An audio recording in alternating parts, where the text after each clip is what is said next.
Hey there guys, welcome yet to another review. Today we'll be taking a look at the Ulefone Power 3, a somewhat of a budget phone compared to today's smartphones going over $700. The link to the phone is below in the description for an up-to-date price.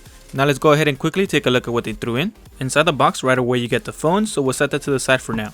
Then there's the SIM tray tool. It comes with the plastic screen protector and the user manual. The power brick that outputs 5 volts to 3 amps for some quick charging. You also get a couple of dongles. You get a short USB Type-C to Type-A cable. Then there's the charging cable that reminds me of the OnePlus charging cable, but instead of having white it has black at the tips.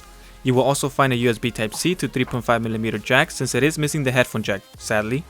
And lastly, you get a USB Type-C to micro USB in case you haven't moved to USB Type-C yet, so you can use that while you transition to it. So I was really expecting the phone to be thicker and heavier than the Oukitel Mix 2 with the bigger battery that it carries, but it's only 3 grams heavier at 210 grams and about 1mm thicker at 9.9mm.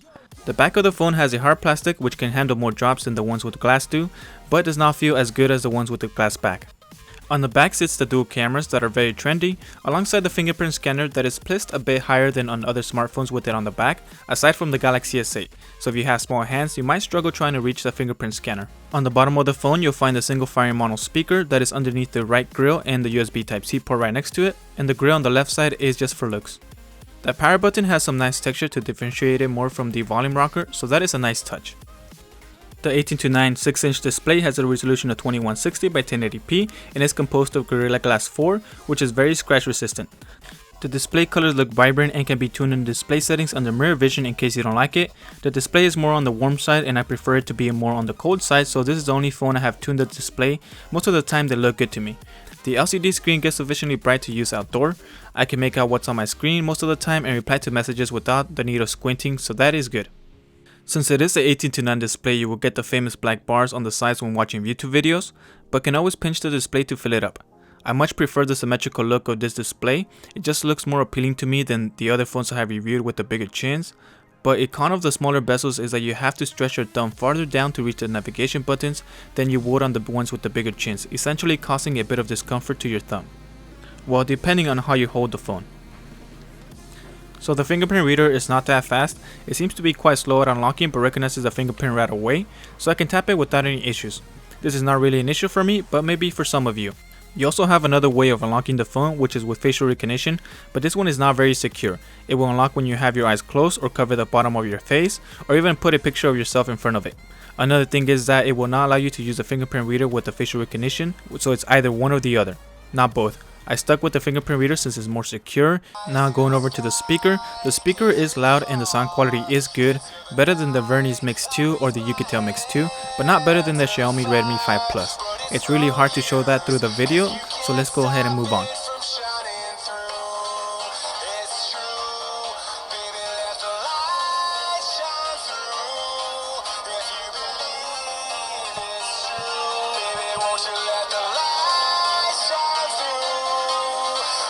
The Ulefone Power 3 has a new Helio P23 chipset, which is an iteration of the Helio P20 and Helio P25, but besides having a slight bump in performance speed, it also has an improvement with the graphics card it carries. It is now equipped with the Mali G7 graphics card instead of the Mali T880 GPU found on the P20 and P25, but it's still using the 16nm manufacturing process as the previous P20 and P25.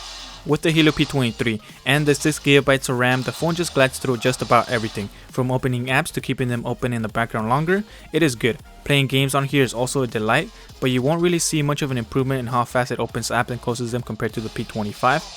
I find the gaming performance very enjoyable with the games that I play on it, which as some of you may already know are not very demanding.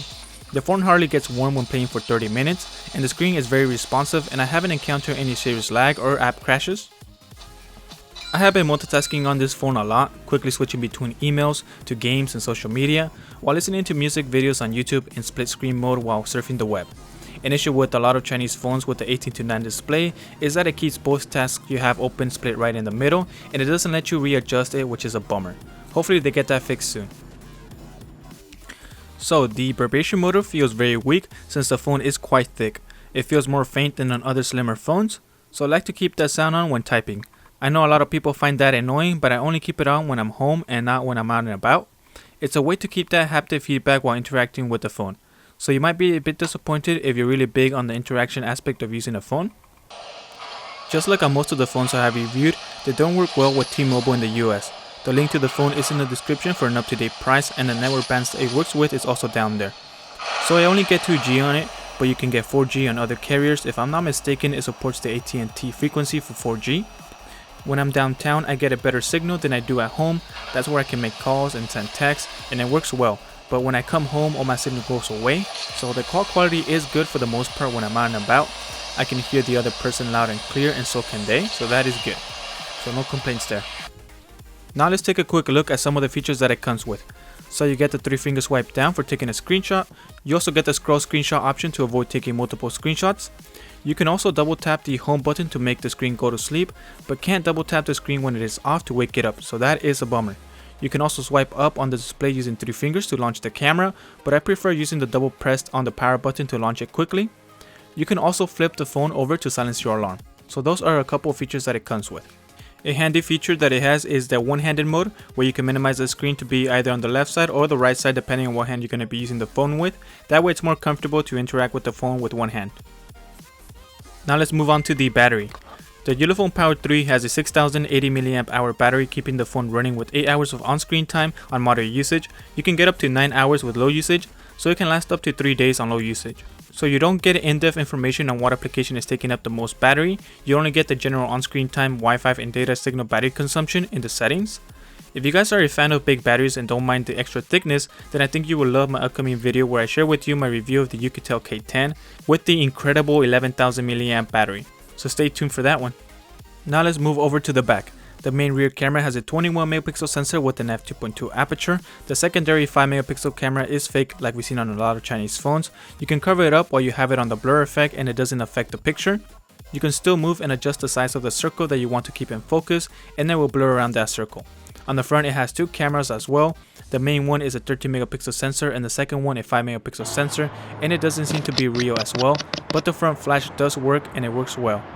I must say that the picture quality is a bit better than on the Oukitel Mix 2, so if the camera is important to you, I would recommend considering getting this one over the Oukitel Mix 2, but I would also recommend taking a look at the Xiaomi Redmi 5 Plus, as that one also has a strong camera. The camera interface seems to be about the same across a lot of budget phones that I have reviewed, so there's nothing special there. So you get the picture mode with a couple of filters, you get the beauty mode, the blur mode, and the black and white mode, and the pro mode to tweak your pictures according to the lighting condition you're in. So now let's go ahead and take a quick look at a couple of pictures that I took with this phone, and we'll be right back. So the picture quality is good and there is a lot of detail in it, and you do actually get a good depth of field. You get a nice soft blur in the background when focusing on an object really close up.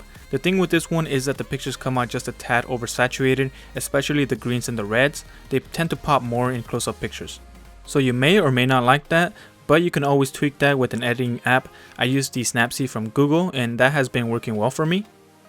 Now let's move to the video quality, which is also decent. You can record 1080p videos. It's great for daytime recording and in well-lit environments, but like on most Chinese budget phones, the frame rate drops from 30 frames per second to 15 frames per second when recording in low light, making the playback look choppy. So that is one of the cons on the video part. And you don't get any type of video stabilization. So the Ulefone Power 3 has great performance and great battery life, so I would recommend this if you're looking into getting something that you don't have to be charging constantly and that can give you up to 3 days of usage.